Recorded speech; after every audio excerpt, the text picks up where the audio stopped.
International market में चावल की कीमतों में तेजी इस समय चर्चा में है। इसको लेकर तमाम तरह की प्रतिक्रियाएं भी सामने आ रही हैं। चावल की निर्यात कीमतों में तेजी अब कब तक बनी रहेगी, ये फिलहाल कई पहलुओं पर निर्भर करता है। अब चावल की कीमतों में आई तेजी की बात की जाए तो भारत और वियतनाम के चावल की निर्यात कीमतों में तेजी दर्ज की गई है। वहीं थाई चावल की कीमतों में भी बढ़ोतरी देखने को मिली है। भारत और वियतनाम में जहां डिमांड में मामूली सुधार को चावल की कीमतों में तेजी आने का कारण बताया जा रहा है, तो वहीं थाईलैंड के चावल की कीमतों में तेजी की वजह थाई ट्रेडर्स द्वारा थाईलैंड में पहले से तय सेल्स और अंदरूनी वजहों को बताया जा रहा है। अब बात करते हैं कीमतों की, तो भारत के 5% टूटी हुई पैराबॉइल्ड वैरायटी का रेट इस सप्ताह 336 से $343 प्रति मीट्रिक टन था, जबकि पिछले सप्ताह ये 333 से $340 प्रति टन पर दर्ज किया गया था। वहीं भारत के 5% टूटे हुए सफेद चावल का प्राइस इस सप्ताह $337 से $342 प्रति टन देखा गया। कीमतों में तेजी के बीच एक ट्रेडर ने बताया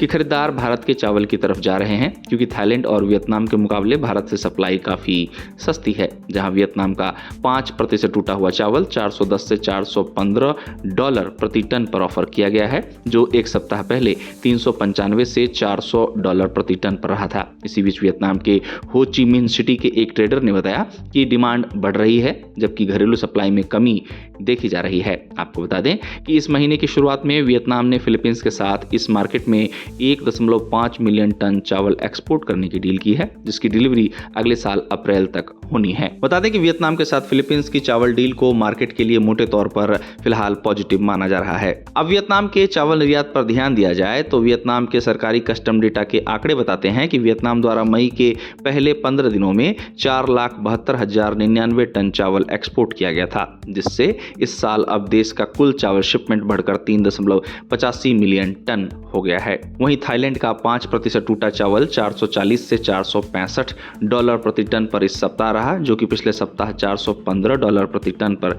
देखा गया था। चावल की कीमतों में आई तेजी को लेकर एक थाई ट्रेडर ने बताया कि रेगुलर कस्टमर डिलीवरी कर रहे हैं, जिससे एक्सपोर्ट करने वाले ज्यादा कीमतों पर खरीद रहे हैं। साथ ही बताया गया है कि मार्केट जुलाई की फसल का इंतजार भी कर रहा है। वहीं एक अन्य थाई ट्रेडर ने चावल की निर्यात कीमतों में आई तेजी को लेकर कहा कि अंदरूनी वजहों से कीमतें बढ़ी हैं। खासकर जानवरों के चारे के लिए चावल की जरूरत ने भी चावल की कीमतों को गति देने का काम किया है। वहीं कुछ अन्य थाई ट्रेडर्स का कहना है कि एक्सपोर्टर्स के पास पहले से ही तय सेल कॉन्ट्रैक्ट्स होते हैं, इसलिए उन्हें ज्यादा कीमतों पर खरीदारी करनी पड़ती है। चावल की कीमतों को लेकर चल रही चर्चा के बीच उत्पादन को ध्यान में रखा जा रहा है। इसी बीच खबर बांग्लादेश से भी है, जो चावल की कीमतों को अपने यहाँ स्टेबल करने के लिए कोशिशों में लगा हुआ है। दरअसल बांग्लादेश ने मार्केट को स्टेबल करने में मदद के लिए किसानों से चावल खरीदना शुरू भी कर दिया है।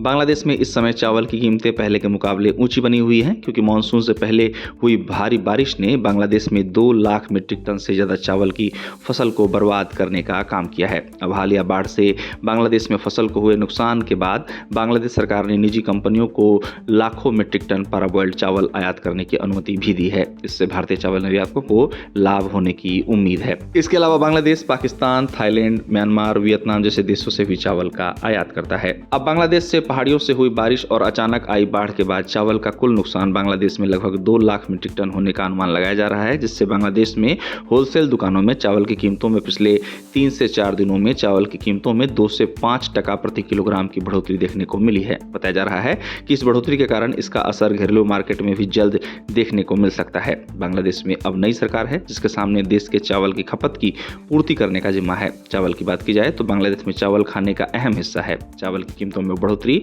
बांग्लादेश की जनता का बजट बिगाड़ने का काम करती है। मोटे तौर पर देखा जाए तो बांग्लादेश में 2020 से ही चावल की कीमतों में तेजी बनी हुई है, लेकिन कई तरह के प्रयास के बावजूद भी बांग्लादेश में चावल की कीमतों में उस प्रकार की कमी अभी तक दर्ज नहीं की जा सकी है, जिसकी उम्मीद उपायों के आधार पर की जा रही थी। गौरतलब है कि मिडिल ईस्ट में चल रहे तनातनी के कारण भारत, वियतनाम और थाईलैंड समेत कई देशों का चावल निर्यात प्रभावित हुआ है। मिडिल ईस्ट में चल रही तनातनी का सबसे ज्यादा असर भारत के बासमती चावल निर्यात पर देखा गया है, क्योंकि भारत मिडिल ईस्ट में सबसे ज्यादा बासमती चावल का निर्यात करता है।